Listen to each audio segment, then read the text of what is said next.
한 주의 한가운데서 여당 야당 입장을 당당하게 토론하는 당당토론, 권칠승 더불어민주당 의원, 김희정 국민의힘 의원과 함께합니다. 두 분 안녕하세요. 네, 반갑습니다. 반갑습니다. 이재명 대통령이 내일까지 강선우 여가부 장관 후보자에 대해 인사청문 경과보고서 재송부를 요청했습니다. 사실상 임명 강행 수순인데 대통령 이 같은 결정의 배경 어떻게 보세요? 대통령실에서 인사 관련해서 여러 가지 이야기도 많이 들었을 테고 또 저희들도 많이 들었습니다. 당 내에서도요. 또 다양한 고민도 많이 했을 텐데 여당 지도부의 의견을 많이 반영했다. 그게 많은 영향을 미쳤다. 이렇게 우상호 수석이 그렇게 얘기를 했죠. 입장을 발표했지 않습니까? 네. 예. 그 말로 대답을 대신하겠습니다. 그러면 여당 내에서는 장관으로서 결격 사유는 없다고 보시는 건가요? 솔직히 말씀드리면 내부의 의견들이 좀 갈리는 부분이 있죠. 네. 예, 그런 부분들이 있는데 그래도 전체적으로 봐서 여당 지도부의 의견을 대통령실에서 수용한 그런 모양새라고 보시면 되겠습니다. 김희정 의원님 하실 말씀이 좀 많으실 것 같은데. 그 여당 지도부의 의견도 물론 이제 대통령실에서 당정 협의를 위해서 존중하는 게 중요하죠. 하지만 그 어느 정도 밸런스가 있을 때 그런 거지 지금 여당 지도부를 제외하고는 민주당 의원들 안에서도 의견이 갈리고요. 그리고 민주당 보좌진이나 실무진들은 명확하게 반대 의견이 더 많습니다. 그리고 여성가족부가 함께 일해야 되는 각종 여성단체, 여성단체 협의회나 여성단체 연합이나 여성의 전화 등 좌우 스펙트럼 할 것 없이 거의 모든 단체가 나서서 반대 의사를 표명했고요. 또 참여연대라든지 또는 민주당과 이렇게 늘 뜻을 같이 했던 소수 정당들도 다 반대를 하고 있기 때문에 여당 지도부 이외에는 찬성하는 목소리를 찾기가 힘든 상황입니다. 네. 그런데 이런 모든 목소리를 무시를 한다라는 점은 굉장히 이제 위험한 판단을 하게 된다라는 말씀을 드리고요. 왜냐하면 강선우 후보 이외에 다른 사람을 찾기가 힘든 상황이면 모르지만 충분히 훌륭한 분들이 많이 존재를 하고 있을 것 같은데 굳이 강행을 함으로써 좀 전에 말씀드린 당내 반대 의견까지 그렇게 무시하는 이유에 대해서 재송부를 하면서도 명확하게 입장 표명이 안 되었습니다. 네. 예, 그래서 그런 부분에 있어서 같은 진영의 목소리를 무시하는 것, 그 심지어는 전직 여가부 장관까지 나왔더라고요. 네. 같은 진영에. 예, 그리고 두 번째는 그렇게 재송부를 하고 입장을 강행하는 이유를 정확하게 밝히지 않은 것, 이렇게 크게 문제가 있는 것 같습니다. 김희정 의원님은 SNS에 강 후보자 지명 철회 촉구 글도 올리셨는데 네. 어떤 게 가장 문제라고 보세요? 일단 다른 그동안 인사 낙마가 좀 있었습니다. 민정수석이 이제 차명으로 부동산 투자한 것 때문에 낙마가 있었고요. 네. 그리고 이진숙 교육부총리 같은 경우는 대통령께서 지명 철회를 했습니다. 네. 예. 이제 표절 같은 문제 때문에 그랬고요. 그리고 어제 이제 그 강준옥 비서관까지 이제 자진 사퇴 형식으로 거두어 드리지 않았습니까? 그런데 이분들에게 나오는 평가나 자질의 문제가 강선우 후보보다 넘쳐서 이분들은 소위 낙마가 되고 강선우는 이분들보다 덜 하기 때문에 남고 이런 기준이 아니기 때문에 그렇습니다. 그렇다면 단 하나의 기준으로 보면 낙마를 하신 분들은 대통령과의 개인적인 친분이나 직접적인 친분이 없으시고 이제 각계의 추천을 통해서 오신 분이고 강선우 후보는 대통령과의 직접적인 친분이 있다라는 한 가지 기준 외에는 다른 기준을 찾기가 힘든 상황입니다. 직접적인 친분이라 하면? 네. 의정 활동도 꽤 가깝게 했고요. 네. 그리고 지금 문제되는 게 다른 데는 갑질을 하면서 이제 이재명 대통령 후보 시절에는 뭐 이부 자리를 봐준다던가 굉장히 이제 좀 발언에 있어서도 가까운 여러 장면들이나 행동 거지가 포착이 된 바가 있습니다. 그래서 그거 이외에 다른 차이점을 찾기가 힘들지 않느냐. 그래서 이런 가까움의 정도로 인사를 결정하는 것 자체가 굉장히 문제다. 그리고 두 번째는 뭐 재산 문제나 이런 거는 사실 직접적으로 여가부에는 연관이 없을지 모르지만 갑질의 문제, 좀 정리해 주시고요. 네, 이런 부분에 있어서는 여가부 장관으로서 업무를 진행하는 데 있어서도 무리가 있기 때문에 정책을 끌고 나가는데도 부적격이다 그렇게 생각하고 있습니다. 권 의원님 좀 반론을 해주시면. 예, 뭐 이런저런 논란이 있는 것에 대해서는 국민들께 죄송하다는 말씀을 먼저 드리는 게 맞고요. 다만 지금 국민의힘에서 제기하고 있는 여러 가지 그런 기준들이나 문제점들을 본인들이 정권을 잡고 있을 때 적용을 했더라면 국민들의 수용성이 훨씬 높았지 않을까 그런 아쉬움이 좀 있고요. 지금 최근에 있는 뭐 여러 가지 이런 문제들에 대해서는 그래도 사실관계는 좀 뭐 네. 차차 말씀드릴 기회가 있겠지만 인과관계가 조금 다른 것들도 있습니다. 네. 있고 또 묘사하는 방식이 뭐 이부자리를 봐줬다는 식으로 이렇게 이야기하는 거는 그 본질과는 완전히 다른 문제이기 때문에 좀 그 본질에 맞고 사실관계에 맞는 이야기로 지금 이 문제에 대해서 토론이 있었으면 좋겠습니다. 또 일부 분석을 보니까 이게 이재명 대통령의 그 실용기죠. 이게 정책 전문성을 많이 따져보는데 이 지금 얘기하는 갑질 의혹이나 이런 건 정책 전문성하고는 조금 관련이 떨어지지 않냐 이런 분석도 있긴 있더라고요. 이제 뭐 아까 제가 말씀드렸다시피 다양한 고민이 있었을 것이다. 대통령실에서도 그러니까 여러 가지 뭐 정무적 판단 등등이 다 있었다고 저는 생각이 되고 또 인수위가 없이 출발한 정부가 처음에 여러 가지 이제 인사에 있어서 뭐 좀 에러랄까 아니면 조금 부족한 부분 이런 부분에 대해서는 솔직하게 국민들의 양해를 구하는 게 솔직한 태도라고 생각합니다. 이 두 분 다 현역 의원이시니까 이 얘기도 좀 여쭙게요. 문진석 원내 운영수석 부대표죠 민주당. 강 후보자 갑질 논란에 대해서 일반적인 직장 내 갑질하고 보좌진과 의원 관계는 좀 다르다. 너무 가까운 사이이다 보니까 국회의원들도 가끔 사적인 심부름을 거리낌 없이 시키는 경우도 있을 것이다. 이런 의견을 얘기를 했는데 보좌관들하고 일을 하시잖아요. 어떻습니까? 이 얘기에 대해서. 저는 논란을 확산시켜서 오히려 강선우 후보자에게 도움이 안 되는 발언을 문진석 수석이 하신 것 같습니다. 네. 왜냐하면 명백하게 개인의 잘못으로 많은 사람들이 인식을 하고 있는데 문진석 수석이 말씀하심으로써 마치 민주당 의원실은 강선우 의원실 그런 갑질 행태가 그냥 보편적으로 이루어지는 게 아닌가라는 오해를 살 만한 그런 발언을 하신 것 같아요.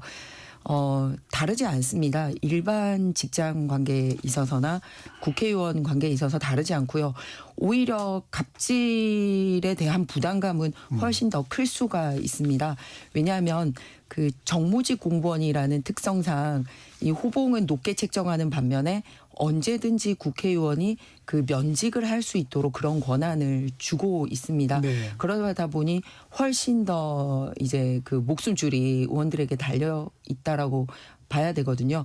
그리고 명백하게 의정 활동을 하면서의 그런 동지적인 관계와 사적인 관계에 있어서의 동지적 관계는 굉장히 구분이 됩니다.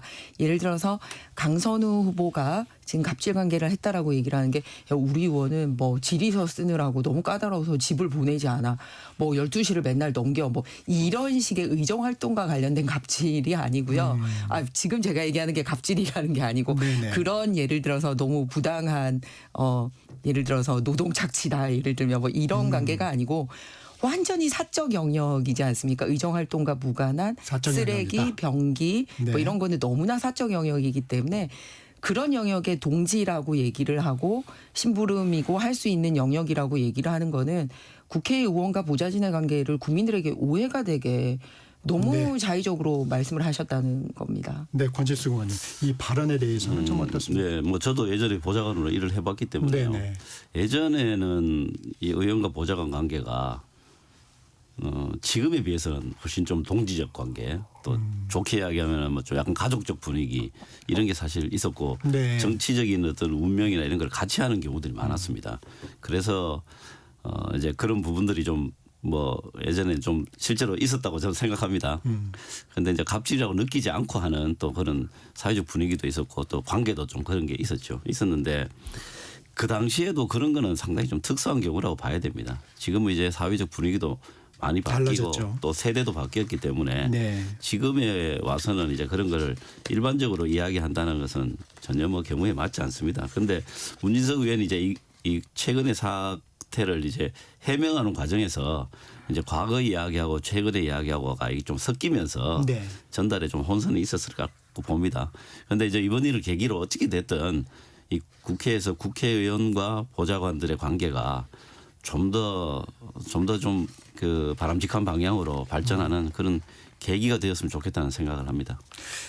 이것도 궁금해서 좀 하나 여쭤보는데 강선우 후보자의 그 문재인 정부 여성가족위원회 위원을 했을 당시에 예산 갑질 의혹이 이제 추가로 제기가 됐는데 이 예산 심사 자료를 보니까 그 징벌적 삭감이라는 표현이 있더라고요. 이게 이런 표현이 이게 예산을 뭐 이러이러해서 뭐 삭감이 필요하다. 근데 징벌적 삭감 굉장히 좀 이례적이던데 이런 부분이 가끔 표시가 됩니까? 아니요, 저는 문건에서 확인한 건 이번이 처음이었습니다. 네. 굉장히 폭력적이고 권위주의 의식의 발로가 완전히 드러난 부분이라고 생각합니다. 왜냐하면 그냥 불러서 공무원들에게 이렇게 하면 뭐 예산 깎을 수 있어라고 얘기를 네. 하는 거하고 아예 명시적으로 징벌적 삭감이라고 아니 그런 징벌의 권한을 국회에 준 적도 없고요. 그리고 만약에 징벌을 받을 만한 국회의원이 잘못이 있다면 그 국회의원에게 공무원 규정에 따라서 뭐 견책이라든지 정직이라든지 감봉이라든지 이런 걸 해야지 그렇게 하지 않고 그 부처의 예산을 깎는 방식으로 하는 거는 이래서 장관이 돼서는 안 된다는 거예요. 분간을 못 한다라는 거죠. 그리고 사실은 이런 발로가 결국은 지금 민주당이 정권을 잡자마자 지난번에 이 경찰, 검찰, 감사원, 대통령실 그 얘기는 예산 좀 다른 얘기니까. 아니 네. 그 일종의 징벌적 삭감이에요. 그래서 그런 워딩이 네. 나온 게 저는 굉장히 잘못됐고요. 두 번째는 그래서 정책 전문성도 이 부분에 있어서 엿볼 수 있는 게 뭐냐면 해바라기 센터 이런 거를 만들려고 하면 크게 두 가지 방법이 있습니다. 하나는 자기가 초선이라서 좀 힘이 부족하다라고 얘기를 하면 여당이기 때문에 정책위 의장이나 원내대표하고 상의를 해서 서울권역에 이런 게 부족하니 이번에 당론을 통해서 당정협의를 통해서 이런 거 한번 만들어 보십시다라고 해서 진행하는 방법이 하나가 있고요. 네. 그게 아니면 본인이 이 사자 협력이 돼야 되거든요. 해바라기 센터는 해당 지자체와 해당 경찰청 그리고 지역의 병원 그리고 여성가족부 사자가 협력을 해야 됩니다. 사인을 해야 되거든요. 그럼 거기에 맞게 국회의원이 중심이 돼서 이 네 그 단체를 불러서 어디는 준비가 돼 있고 어디는 준비 안 됐는데 그럼 국회에서 내가 협력할 부분은 뭡니까라고 진행을 해야 되는데 전혀 이런 거에 대한 프로세스를 모르고 그냥 여가부 장관만 윽박을 지른 거예요. 그래서 병원이 준비가 안 됐습니다라고 얘기를 하니까 예산을 깎은 거거든요. 이랬기 때문에 정책 전문성이 없다는 것도 이 장면에서 명백하게 드러난다는 말씀을 드립니다. 그 부분은 좀 어떻습니까? 이게 이제 국회의원들이 일반적으로 어떤 정책의 필요성을 또 제기하는 경우도 있지 네, 않습니까? 뭐 그건 당연히 네. 있죠. 네. 그런데 이제 피감기관 입장에서는 지금 이제 알려진 바로 보면 해바라기 센터하고 뭐 예산 삭감하고 연관성이 있는 걸로 이렇게 나와 있는데 제가 이제 의원실에서 좀 확인을 해본 결과 네, 네. 그거는 좀 연관성이 떨어진 것 네, 같습니다. 말씀해 주시죠. 그러니까 지역구 민원 관련해서 뭐 안 들어줬기 때문에 예산을 깎았다.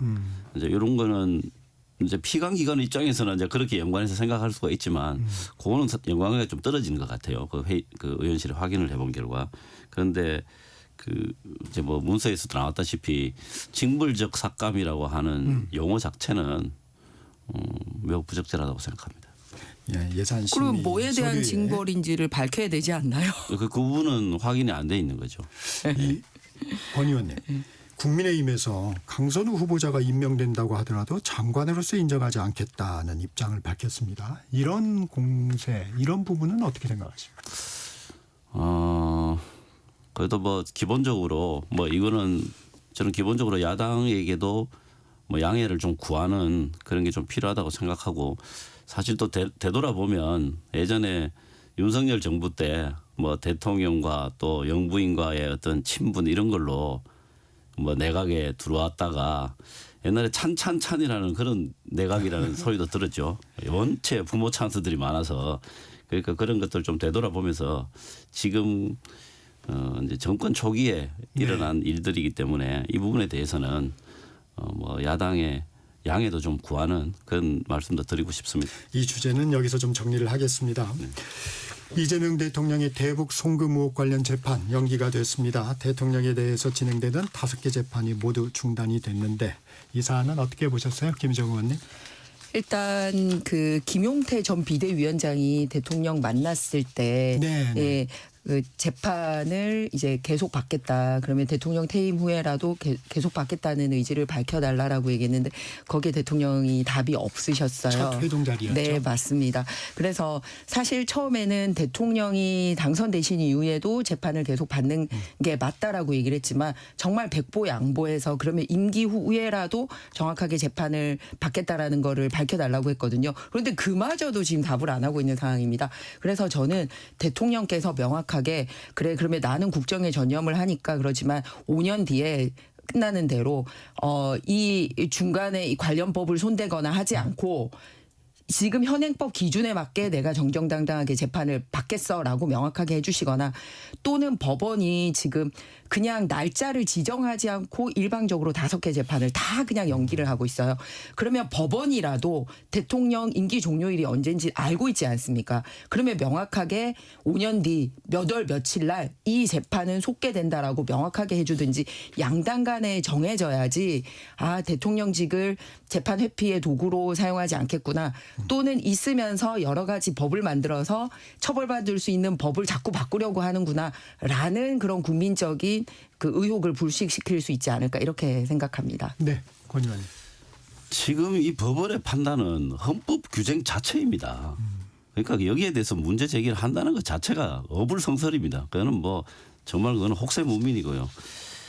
이 뭐 임기가 끝난 뒤에 재판을 다시 받겠다라고를 선언하라고 하는 것 자체도 이게 법치주의에 어긋나는 겁니다. 그냥 그 자체도 법에 의해서 다 진행되는 것입니다. 그런 걸 이야기하라고 하는 것 자체가 정치 공세인 것이고요. 법원이 기일을 추후에 지정하는 그런 것은 비일비재한 일이고 흔히 볼 수 있는 일이죠. 특히 이제 5년이나 지나야 지정할 수 있는 별도의 기일을 지정할 수 있는 그런 상황인데 그거를 지금 미리 날짜를 정해라 하는 것 자체는 이건 정치 공세 이상도 이하도 아닙니다. 네, 국민의힘 전당대회 상황 좀 보겠습니다. 국민의힘 당대표 후보자들의 윤곽이 드러나고 있습니다. 윤 전 대통령 탄핵을 찬성했던 찬탄 주자들로 안철수, 양양자, 조경태, 한동훈. 물론 이제 한동훈 전 대표는 아직 고심 중입니다. 반탄 주자로는 김문수, 장동혁. 이렇게 나뉘면서 이번 전당대회가 또 찬탄과 반탄 뭐 이런 구도로 되는 거 아니냐. 이 부분 좀 어떻게 보십니까, 김정은 의원님? 그러한 구도로 가지 않을 것입니다. 네. 왜냐하면 그러한 구도로 가려면 모든 당원들이 그런 부분에 있어서 한쪽으로 쫙 갈라져 있다거나 내가 선택하는 데 있어서 그게 가장 중요한 키워드야 이렇게 되면 몰라도 그런 얘기를 하는 것 자체를 당원들이 지긋지긋해하고 있는 상황입니다. 아직도 정신 못 차리냐 이렇게 하고 있는 상황에 그거를 이제 그 올리는 것 자체가 잘못된 구도라는 말씀이고요.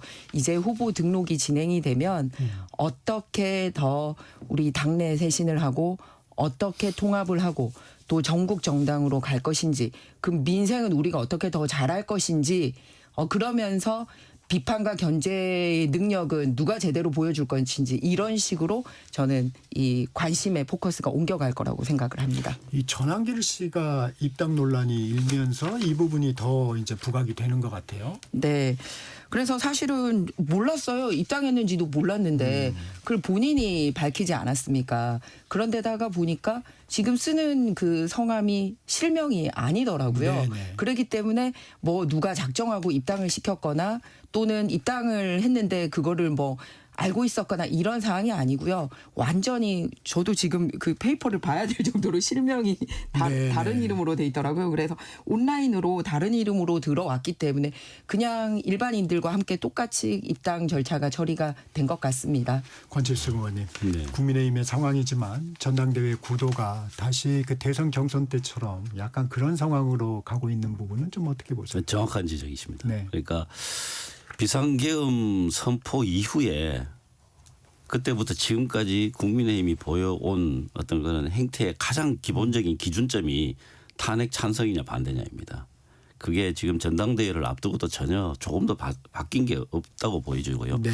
그 내용으로 들어가면 이제 친윤이냐 뭐 반윤이냐 또 이런 그 구도로 갈라지고 저는 전당대회를 앞두고 이제 노골적으로 그런 구도가 더 심화될 거라고 봅니다. 그렇게 되면은 이제 뭐 제가 감히 한번 예상을 해본다면 윤어게인 정당이 될 가능성이 매우 높습니다. 매우 높고 그렇게 되면은 이후에 국민의힘이 굉장히 심각한 내용이 있을 것이다 그렇게 예상을 합니다.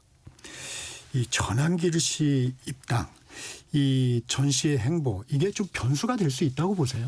전한길 씨는 국민의힘 입장에서 국민의힘의 좀 합리적 세력에 계신 분들의 입장에서 본다면은 완전히 엑스맨이죠. 그 아스팔트 구구파들이 지금 제도권 정당을 흡수 합병하려고 하는 작전이 개시된 거거든요. 그래서 성공할 가능성이 저는 굉장히 많다고 봅니다. 그거 제일 앞줄에 지금 전한길 씨가 서 있는 것이고요.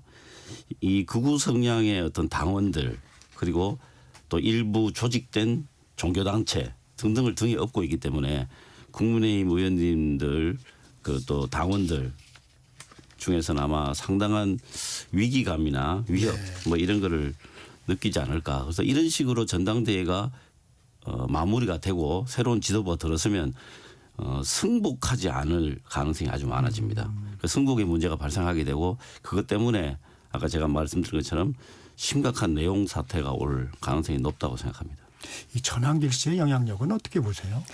일단 우리 보수 진영이 4분 오열되고 질의멸렬하고 내부 싸움만 하고 있다 보니 이제 특정인이 이름이 거론이 되고 뭐 이런 상황이 온 것 같은데 우리 당이 아무리 지금 이렇게 잘 못 되고 있지만 네. 뭐 한 명에게 이렇게 집중돼 가지고 뭐 이렇게 흔들리는 당이 아닙니다. 그리고 원내대표도 말씀하셨습니다만 이 그 한 사람 입장에 호들갑 떨 필요도 없고 자정 능력을 믿어달라고 했습니다. 그렇기 때문에 지금 권 의원님은 우리 당이 망하기를 바라서 망하는 쪽에 극단적인 시나리오를 걱정돼서 하는 말입니다. 전혀 네. 아닙니다. 지금 앞에 앉아 있는 제가 그렇게 어떤 그 극단적인 사람으로 보입니까?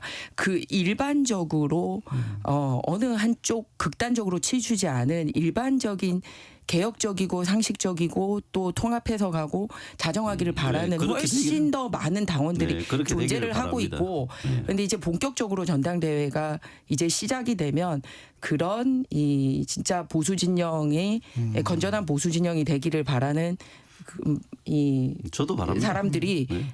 이제는 그때는 수면 위로 올라올 것입니다. 그래서 많은 사람들이 얘기하잖아요. 아니 민주당은 영향력은 전한길 씨의 영향력은 미미할 것이다. 그렇습니다. 예, 그리고 지금 당이 얘기하는 게 뭐냐면요. 아니 저쪽은 지금 범죄자가 대통령하고 총리까지 하고 있는 마당에 당신들은 뭐 이렇게 망한 당에서 찢고 뽑고 싸우고 정신 못 차리고 있냐 이렇게 얘기를 하고 있기 때문에 말씀드립니다만 어떻게 전국 정당이 되고 제대로 민생 정당이 되고 내부 당내 민주주의를 할 것이며 그러면서도 비판에 아주 이 날카로운 공격을 누가 할 거냐 이런 걸로 판단을 하지 뭐 누구 한 명 놓고 이 사람 편이냐 아니냐 저쪽의 바람입니다. 절대로 그런 일 벌어지지 않습니다. 뭐 하여튼 제가 드린 그 조언에 대해서 좀 깊이 생각을 해보십시오. 예. 네. 제가 예상하는 게 잘 안 틀려요. 서로 평가를 하는 부분이니까요. 여야가. 평가보다 바람을 얘기한 것 전혀 같은데요. 아닙니다. 그렇게 안 됐으면 좋겠습니다. 민주당 전당대회 얘기 하나 해볼까요? 충남, 영남권 투표를 보면 정청래 의원이 압도적입니다. 네. 어떤 배경으로 좀 보십니까? 아무래도 기본적으로 인지도에서 좀 정청래 의원이 앞서고요. 또 조금 선명성 이런 걸로 당원들한테 좀 어필한 부분이 좀 있다고 봅니다. 그런데 이제 반대로 박찬대 의원은 상대적으로 좀 합리적이고 온화한 그 이미지로 또 많은 그 당원들의 지지를 받고 있습니다. 아직까지 많이 남아 있기 때문에 뭐 결과를 예측하기는 아주 힘들다고 보고요. 그런데 이번 전당대회에서 제가 아주 좀 네. 주의 깊게 보는 포인트가 하나 있습니다. 그게 네. 뭐냐면 이 당원들의 투표율입니다. 이만큼 높은 적이 아마 없었을 거라고 저는 보거든요. 충청도가 51%, 영남이 66%입니다. 이제 대의원이 높은 투표율인가요? 굉장히 높은 겁니다. 그러니까 이거는 그냥 권리 당원들만의 투표고 대의원들이나 이런 사람들이 지금 빠져 있는 거거든요. 뭐 의원이나 이런 사람들이 빠져 있습니다. 그런데 이 정도 나온 것 또 특히 이제 약간 좀 조용한 전당대회지 않습니까? 약간 서로 대립각이 별로 없는 그 당원 그 대표 후보 간에 대립각이 좀 부족한 그런 어떻게 보면 좀 밋밋한 그렇죠. 선거일 수도 네. 예, 선거라고 보여지는데도 이렇게 많은 참여를 하는 걸 봐서 굉장히 좀 역동적인 당내 선거다라고 하는 점에서 저는 상당히 좀 놀라워하고 있습니다. 김희정 의원님은 이번에는 이제 여당 전당대회 한번 평가해 볼 시간입니다. 예. 어떻게 보십니까? 정청래 의원한테 이렇게 압도적 당원의 당심이 모이는 건 좀 어떻게 보세요? 일단 누가 더 이제 대통령과 친한가 이제 친명 논쟁을 하고 있습니다만 사실 알고 있으시잖아요. 민주당 지지자들은 누가 더 대통령이랑 가까운가. 그런데 그 반대되는 결과가 나오고 있다라는 면에서는 현재 중간 스코어긴 하지만 네. 주목해야 될 점인 것 같습니다.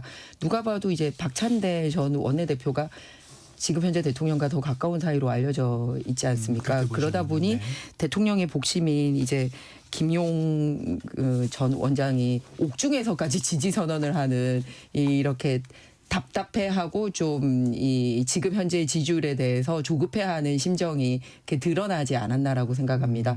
그런데 이제 당 대표로 계실 때와 아닐 때는 당 대표로 계실 때는 이제 이재명 당시 당 대표가 직접적으로 나설 수 있었지만 지금은 그러지 못하는 것 그렇죠. 때문에 네. 이제 이런 현상들이 드러나고 있지 않나 생각을 합니다.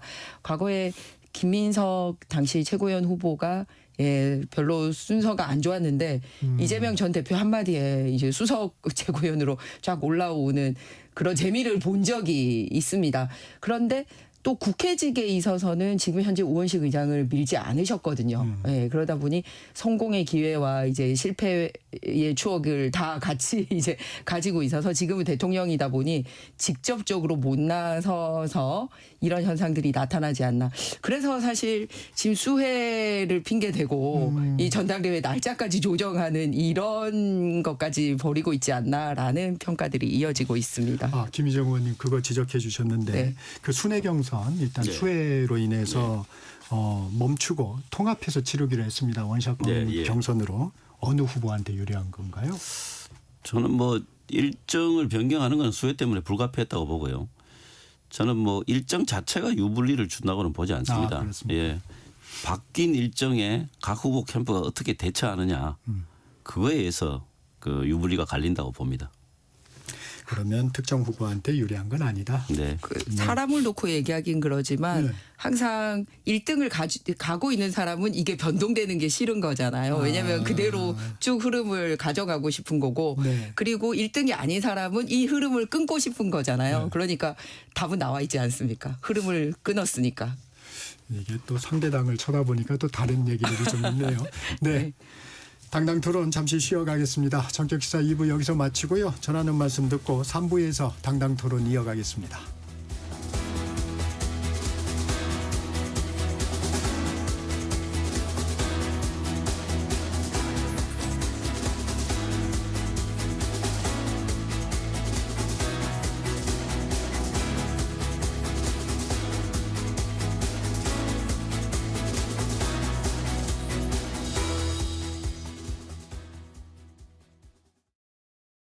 잠시 후 8시 반부터 일부 지역국에서는 해당 지역 방송을 보내드립니다. 워렌 버핏은 가치 투자, 필립 피셔는 성장주 투자, 피터 린치는 장기 투자. 방법은 달라도 목표는 하나. 성기영의 경제쇼가 성공의 길로 안내합니다. 깊이 있게, 명쾌하게, 지금 이 시대 경제에 관한 모든 것을 알려드립니다. 평일 오후 4시 5분 성기영의 경제쇼와 함께하십시오.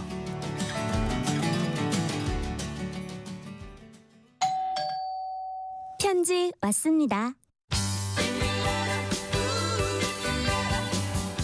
퇴근길 지친 당신에게 힘이 되는 뉴스를 전해드립니다. 매일 저녁 5시 5분 당신과 함께 읽는 세상 이야기 KBS 1라디오 뉴스레터 K.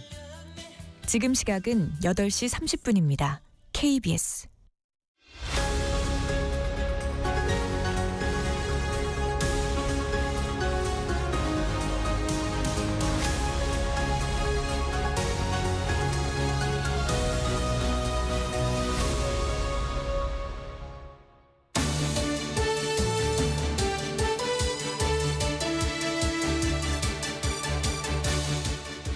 당당 토론 이어가겠습니다. 권칠승 더불어민주당 의원, 김희정 국민의힘 의원과 함께하고 있습니다. 국민의힘 혁신위 상황 좀 들여다보겠습니다.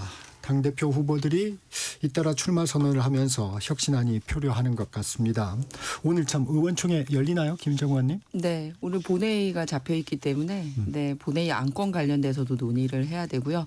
또 수해 입으신 동네에 어떻게 하면 우리가 전 당원들이 함께, 지금도 수해 복구 현장에 어제 그제 계속 가 있었습니다만 전 당원들이 함께 어떻게 수해 복구 또 지원할 건지 이런 논의가 의원총회에서 있을 예정입니다. 언론의 관심은 혁신안이 안건에 포함됐느냐 이 부분도 있어요. 어떻습니까? 글쎄요, 안건에 들어가 있는지 여부는 오늘 본회의 때문에 열리기 때문에 네. 상황을 좀 봐야 되는군요. 네.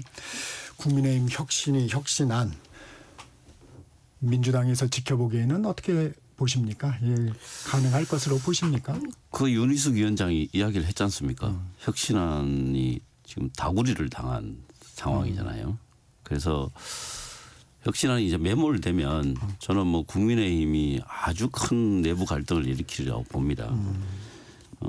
통과되더라도 원안과는 아주 내용이 다른 어떤 그냥 정치적 퍼포먼스를 위한 그런 형식만 갖춘 그 혁신안이 통과될 가능성이 매우 높기 때문에 이 부분에 대해서는 국민의힘이 향후 전당대회가 어떤 방향으로 가는지 보여주는 그 나침반 역할을 할 것이라고 생각하고 있습니다. 이게 근본적으로 한계가 드러나는 건 왜 그런 건가요? 혁신안에. 그거는 지금 현재 당권을 잡고 있는 분들이 혁신을 원하지 않기 때문이죠. 특히 이제 구체적인 사람에 대한 이야기들이 지금 왔다 갔다 해버렸기 때문에 저는 사실 갈 때까지 갔다고 봅니다. 이렇게 되면 이제 혁신이 잘 안 되는 거거든요. 그리고 지금 뭐 죄송한 말씀이지만 이 국민의힘이 지역적으로 영남 지역구에 아주 일방적으로 쏠려 있기 때문에 그 지역구의 어떤 분위기나 여론에 의해서 좌지우지된다고 봐야 됩니다. 그렇기 때문에 새로운 혁신안을 받아들이기가 굉장히 어려운 상태다. 구조적으로도. 저는 그렇게 보고 있습니다. 김희정 의원님, 당내 갈등에 대해서 이제 민주당 의원의 얘기도 들으셨는데 혁신안 이렇게 표류하는 이유는 뭔가요? 일단은 권한을 확실하게 가진 쪽이 혁신을 하는 게 혁신이 실천될 가능성이 굉장히 높습니다. 그러면은 혁신위원장의 임기도 이제 한정적으로 정해져 있고 그 혁신위원장을 임명한 쪽도 지금 한시기구로 운영이 되고 있는 상황입니다. 그러니 이제 안을 받아들인다 하더라도 그 안을 받아들인 지도부와 실천을 해야 되는 지도부가 동일하지 않습니다. 그렇기 때문에 소위 힘이 안 실리고 있는 거죠. 그렇기 때문에 결국은 빨리 지금 전당대회 얘기가 나오고 있는 이유도 혁신을 하느냐 아니냐의 문제가 아니라 누가 권위 있게 그러니까 힘을 가지고 혁신의 드라이브를 걸고 그 안에 대해서 발표하는 데 끝나지 않고 소위 그렇죠. 실천까지 담보할 수 있느냐의 문제이기 때문에 그렇습니다. 그래서 혁신이 무슨 뭐 요 며칠 상간에 이루어지는 게 아니고요. 사실 성공했는지 안 했는지는 중간에 우리 자체 점검도 가능하지만 사실 국민들의 심판을 받는 거는 선거라는 거를 통해서 그렇죠. 이루어지지 않습니까? 그러면은 어쨌든 내년에 지방선거라는 것을 목전에 두고 있고 그 지방선거는 특정 지역에서만 이루어지는 게 아니라 전국 단위에서 각계 아주 구의원부터 그러니까 기초의원부터 광역까지 다 이루어지기 때문에 그런 포괄적인 혁신에 대한 목소리를 수용하는 것도 그리고 실천하는 것도 그 1년 동안의 완결 사항으로 가지고 갈 거다. 그리고 또한 차기 지도부는 어떻게 보면 공천권도 가지기 때문에 혁신을 하는 게 곧 내가 살아남는 거다. 라는 그런 힘도 있어야 되는 거거든요. 그렇기 때문에 지금 하는 혁신의 안은 그런 걸 담보하지 못했기 때문에 사실 이제 힘이 실리지 않는 거지. 혁신 안 자체에 대한 뭐 왈가왈부나 이런 거하고는 사실 논의의 포인트가 다르다는 말씀을 드립니다.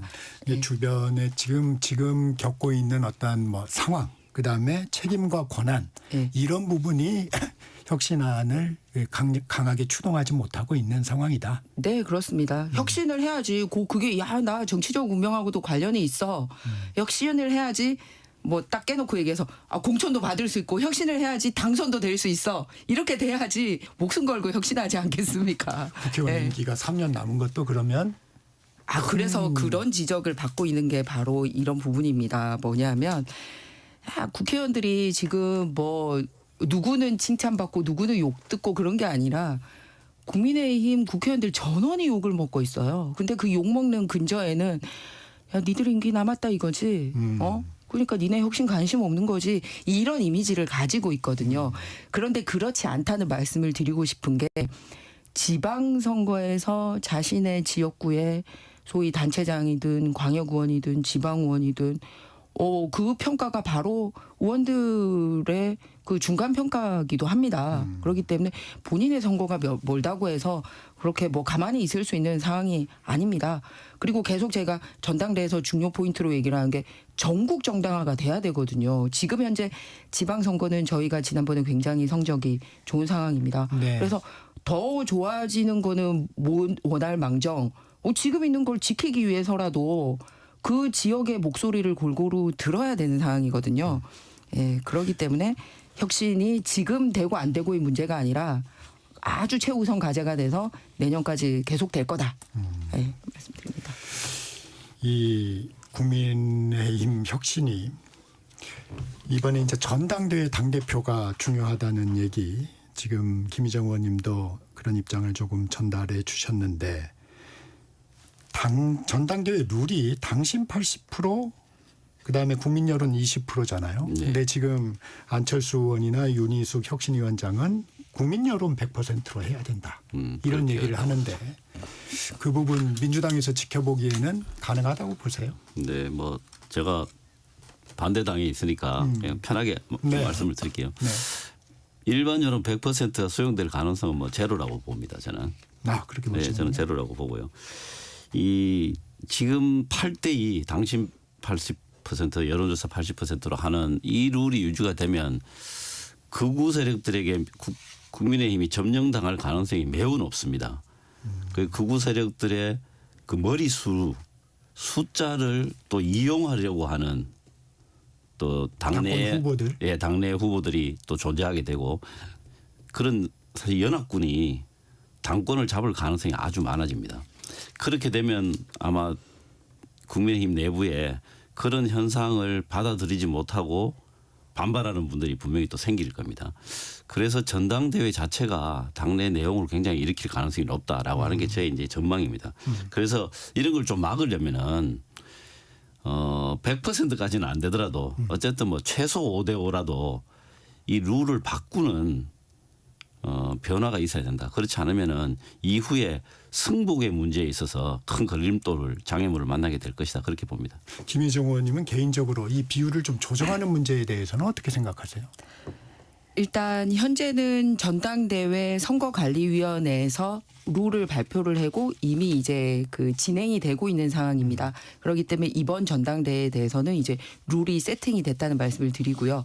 그런데 말씀드렸듯이 들어오는 새 지도부와 함께 여러 가지 그 당의 혁신안을 얘기하는 데 있어서는 향후에 어떻게 우리 당이 이런 전당대회를 뽑을 때는 어떤 룰을 가지고 가고 또 대통령 후보를 뽑을 때는 어떻게 가지고 가냐 할 때 논의해 볼 수 있는 주요 과제라고 생각합니다.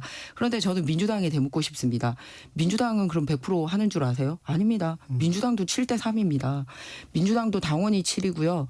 그러니까 일반 국민 3인데 이 당원 7을 가지고 끊임없이 조절을 했었습니다. 어떻게 조절했냐면 그냥 권리당원도 못 믿어가지고요. 대의원 수를 계속 늘렸어요. 소위 친명 세력 확보하려고 대단히 노력했던 당이 민주당이거든요. 아니, 대의원 그래놓고서 줄였어요. 아니 사실이 아닙니다. 대의원 수는 줄였어요. 대의원 수를 줄이고 비율을 권리당원 수를 늘리려고 그 조정을 끊임없이 해왔어요. 그 같은 당원 안에서도 어느 쪽이 더 친명 세력이 맞느냐에 따라서 그래놓고서 이제 우리 당이 저런 얘기를 하고 있으면 그럼 본인들은 이렇게 해서 그럼 극자 세력에게 점령당한 당이 됐다고 자백하시는 겁니까? 그러니까 아니죠. 본인 그거는- 당이 그러면서 그거는 그건 좀 주제와도 상황이 다른 것 다르지만 같습니다. 주제와도 네. 다르지만 제가- 사실과도 다른 네, 이야기입니다. 지금 아니. 국민의힘의 상황을 좀 평가하는 아니 부분이니까. 제 얘기는 네. 본인들 당도 당원에 따라서 그렇게 하고 있으면서 마치 우리 당만 민주당과 다른 룰 하고 있는 것처럼 또 역공을 하시네요. 자, 얘기를 그 하셔서 얘기는, 네. 적절하지 않다라는 아니, 말씀을 그건 드립니다. 사실이 아닙니다. 네.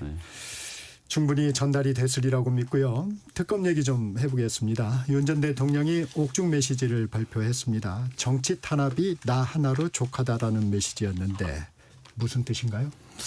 본인이 과오를 전혀 인정하지 않고 있다는 뜻이죠. 본인이 정치 탄압을 받고 있다고 주장하고 있는 거기 때문에 일단 뭐 불법 비상계엄에 대한 뭐 조금의 과오 인정도 없고 또 그런 이야기를 하면서 사실은 이 뒤에 숨겨진 뜻이 뭐냐 시점을 보면은 김건희 씨에 대한 이제 소환 통보가 나오자마자 이런 거죠. 그날이었죠. 예, 그래서 이게 그 시점은 정말 절묘 아주 묘하다고 생각합니다. 여러 가지 생각을 하게 하는데 이게 정말 본의에 의해서 쓴 글인지조차도 의심스러울 정도입니다. 과연 누구를 보호하기 위해서 이런 글을 썼느냐.